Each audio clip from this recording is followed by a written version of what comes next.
في حاجات ما تتقالش بس مش عشان هي مش مهمة، لكن عشان اللي بيقولها مش هيستحمل صوتها وهو بيطلع. المذكرات ديت مش شكوى ولا اتهام، ده اعتراف بيني وبين نفسي، بس اعتراف اجى متأخر من أمي افتكرت إن الحب عمره ما يوجع. أعرفكم بنفسي، أنا اسمي نوال، عندي 47 سنة، أم الولد واحد، وده كان اختياري وغلطتي ونعمة ربنا ليا.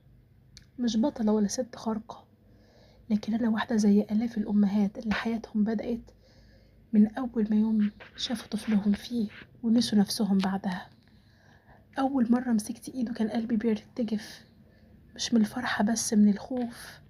الخوف ده كبر معاه، كبر لما عيط، كبر لما وقع، كبر لما دخل المدرسة، كبر لما بقى أطول مني. أنا كنت دايما شايفة الدنيا وحشة، مش عشان هي وحشة فعلا، لكن عشان ابني فيها أبوه مات بدري، والناس افتكرت ان المصيبة في الطريق ان انا اترملت، بس المصيبة الحقيقية ان كان في قرار ان انا ابقى الام والاب والدنيا والحيطة والظهر لابني. كبر، كبر وهو شايفني دايما صاحبة القرار، انا اللي اختار الاكل واللبس والصحاب والطريق.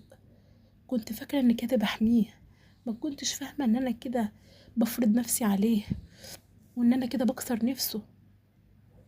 وفي يوم قال لي ماما سيبيني اجرب، ضحكت وقلت له تجرب ايه؟ ما فهمت استوعبها، ما فهمت ساعتها ان الكلمة دي كانت اول انذار. كبر وانا كبرت معاه في القلق، وهو بيكبر وانا اضيق عليه اكتر حياته. دخل جامعة مش على مزاجه، سكت، بس قلبي كان دايما بيسألني هو انا كده اخترت له الصح؟ سافر مشوار من غير ما يقول، اعيط بس ما اعترفش.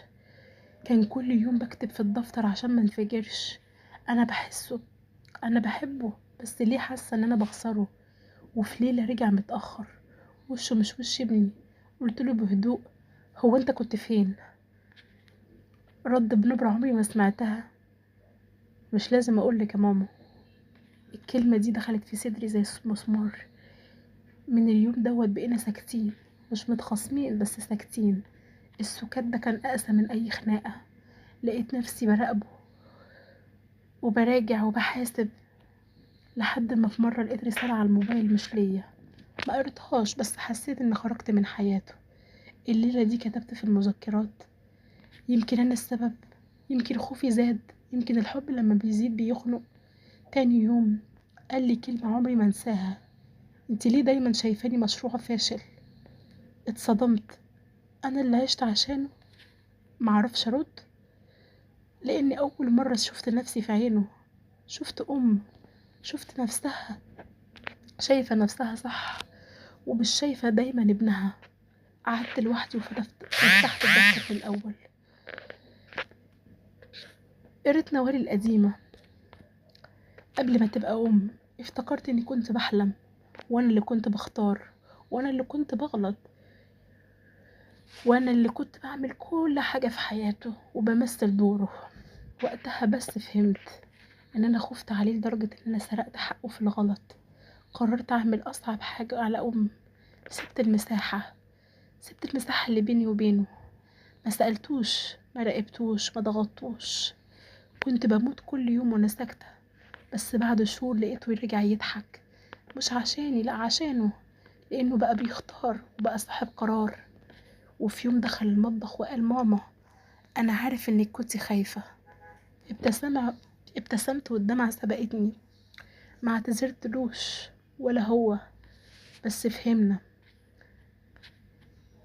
وعشان كده رسالتي ليكوا يا حبايبي، الام مش غلطانة، وعمرها ما تبقى غلطانة لما تحب، لكن لما تحب من غير ما تسمع ده بقى الغلط. والابن مش عاق لما يبعد شوية ويعرف مساحته، هو بس بيحاول يعرف هو مين، وبيختار نفسه وقراراته. لو انتي اقري المذكرات دي كويس، واحضني ابنك من غير ما تربطيه بسلاسل. ولو انت ابن، افتكر ان في ست خافت عليك اكتر ما خافت من الدنيا. وعايزة اسألكم سؤال مهم جدا، هو الحب الزيادة حنان ولا أنانية من غير قصد؟ اكتبولي رأيكم. يمكن كلمة منكم تفك عقدة قلب أم.